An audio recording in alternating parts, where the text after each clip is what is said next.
होश उड़ जाएंगे, पर जो ब्रेड तू हर रोज ठूसता है उसमें इंसान के बालों की मिलावट होती है और बहनचोद ये बिल्कुल कानूनी है। सोच साले, जिस पाव पर तू सुबह मक्खन रगड़ता है उसमें चीन और हिंदुस्तान के सैलून से जुटाए गए बालों से निकला केमिकल होता है। माइनस ये कोई हॉरर फिल्म नहीं है, फूड इंडस्ट्री की हकीकत है मादरचोद। ये साला चूतियापा इसलिए ठूसा जाता है ताकि ब्रेड नरम फूला हुआ और ज्यादा दिन चले। माइनस प्रोड्यूसर्स को ये टट्टी बहुत पसंद है और जहां बन पड़े वहीं ठेल देते हैं।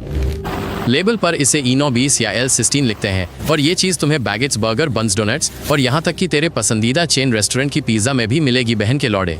नाम के लिए ये सेफ है क्योंकि बालों को एसिड में गलाकर साफ करके एक प्योर चीज़ बनाते हैं। माइनस लेकिन सच तो यही है चूतिए, तू इंसान के बालों से बनी चीज़ खा रहा है। सबसे भौसड़ी की बात तो ये है कि ये एडिटिव बत्तख के पंखों से या लैब में केमिकली भी बनाया जा सकता है, पर बाल सस्ते पड़ते हैं इसलिए प्रोड्यूसर साली इन्हीं को चुनते हैं। यूरोप और अमेरिका में ये कानूनन जायज है क्योंकि फाइनल प्रोडक्ट को सेफ मानते हैं, भले ही पूरा प्रोसेस नरभक्षण की हॉरर फिल्म का सीन लगे। तो अगली बार जब भी तू सुपरमार्केट से ताज़ी ब्रेड खरीदे तो चांसेस हैं कि उसके अंदर किसी चीनी लौंडे के रिसाइकिल किए हुए बाल हो साले। कसम से भाई, खाने में इस्तेमाल होने वाले इंसानी बालों का धंधा अरबों का कारोबार है और चीन इस बकवास चीज़ के 80% ग्लोबल मार्केट को कंट्रोल करता है। बालों को सैलून और नाई की दुकानों से इकट्ठा करते हैं, गरीब इलाकों के लोगों से थोक में भी खरीदते हैं।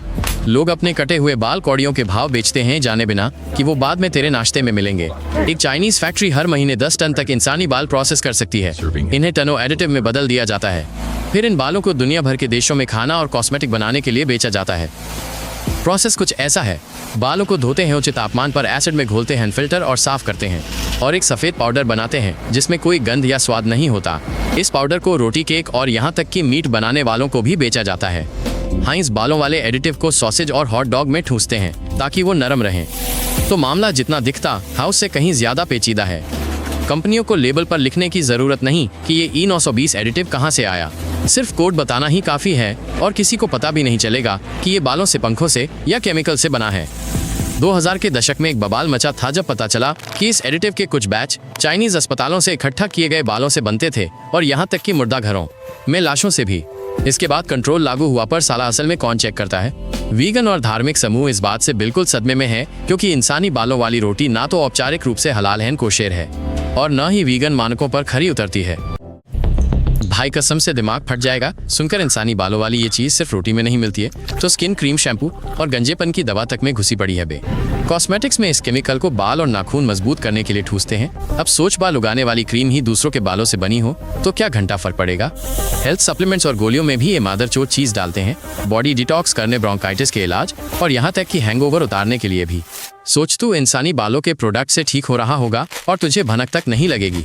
सबसे मादरचोद बात तो ये है कि आर्टिफिशियल मीट और कसरती लौंडों के प्रोटीन शेक में भी ये टट्टीनुमा चीज़ डालते हैं ताकि कंपोजिशन बढ़िया लगे। जापान और कोरिया में ये साले बालों को खाद में बदल देते हैं क्योंकि इनमें नाइट्रोजन भर भर के होता है। मतलब सोच, अब तेरी थाली वाली सब्जियां इंसानी बालों वाली मिट्टी में उगी होंगी।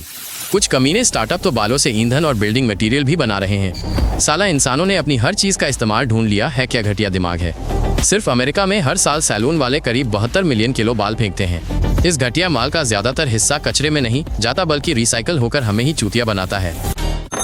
सुन के दिमाग की दही हो जाए। घी पर बाल वाले ब्रेड से बचने के तरीके हैं। माइनस बस ये पता होना चाहिए कि क्या देखना है और किससे दूर रहना है। पहला नियम सुन ले भाई, पैकेट पर सामग्री पढ़ी 920 या L16 शब्द ढूंढना है। अगर ये दिखे तो समझ जा कि 70% चांस है कि ये इंसानी बाल हैं, कोई और केमिकल नहीं। छोटे बेकरी से ब्रेड खरीद, माइनस वो ज्यादातर इंडस्ट्रियल मिलावट नहीं डालते क्योंकि वो कम मात्रा में बनाते और जल्दी बेच देते हैं। पैकेट पर वीगन, हलाल या कोशेर लिखा ढूंढ।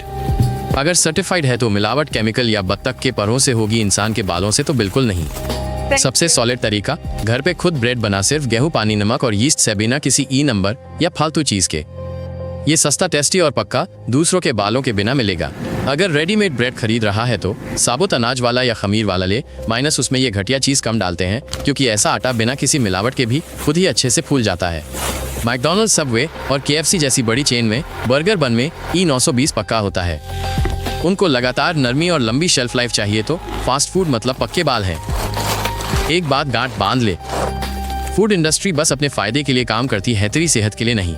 तो अगर तू कंट्रोल नहीं करता कि क्या खा रहा है तो तेरे लिए ये काम चाइना के बाल रिसाइकलिंग प्लांट्स कर रहे हैं। मेरी तो गांड फट गई जब पता चला कि वीगन और धार्मिक संगठनों के दबाव में मैन्युफैक्चरर बालों की जगह केमिकल वाले एडिटिव्स पर स्विच कर रहे हैं। लेकिन ये प्रोसेस बड़ा धीमा है क्योंकि बाल अभी भी सस्ते पड़ते हैं यार। ये एडिटिव्स और केमिकल से लैब में बनता है। 80 के दशक से ही इसकी तकनीक है और परखी हुई भी है, पर भोसड़ी के बालों या पंखों से 3-4 गुना महंगा पड़ता है। कुछ यूरोपियन कंपनियां तो पूरी तरह से बालों से कन्नी काट चुकी हैं और केमिकल या पेड़ पौधों से बनने वाले एडिटिव्स पर आ गई हैं। लेकिन ऐसी कंपनियां हजारों मैन्युफैक्चरर्स के सामने गिनती की हैं बस। लौड़ा प्रॉब्लम यह है कि कस्टमर्स को इस सब बकचोदी का पता भी नहीं है। कोई साला कंपोनेंट्स पढ़ता ही नहीं और सवाल क्या घंटा पूछेगा। और जब तक ट्रांसपेरेंसी की डिमांड नहीं होगी, मैन्युफैक्चरर्स वही करेंगे जो उनके लिए ज्यादा फायदेमंद है। एक्टिविस्ट्स डिमांड कर रहे हैं कि लेबल पर कंपलसरी मार्किंग हो ताकि लोग देख सकें कि एडिटिव इंसानी बालों से बना है, बत्तख के पंखों से है या केमिकल वाला, और अपनी मर्जी से चुन सके। चाइना में तो नए प्लांट्स बन रहे हैं जहां ये एडिटिव स्पेशल बैक्टीरिया की मदद से बना रहे हैं। यही भविष्य है, पर अभी ये बहुत महंगा है और पूरे मार्केट के लिए बड़े पैमाने पर लागू नहीं हो सकता। अबे जब तक तू ये टेक्स्ट पढ़ रहा है ना, दुनिया में कहीं कोई ताजे ब्रेड का टुकड़ा खा रहा होगा, उसे घंटा पता नहीं कि उसके अंदर इंसानी बालों का कचरा है। और यही हमारे आज के टाइम की ऐसी नॉर्मल सी बात है जिससे मेरी तो गांड जलती है भाई। चैनल पर दूसरे एपिसोड्स भी चेक करियो, तेरी गांड एक बार फिर फटेगी।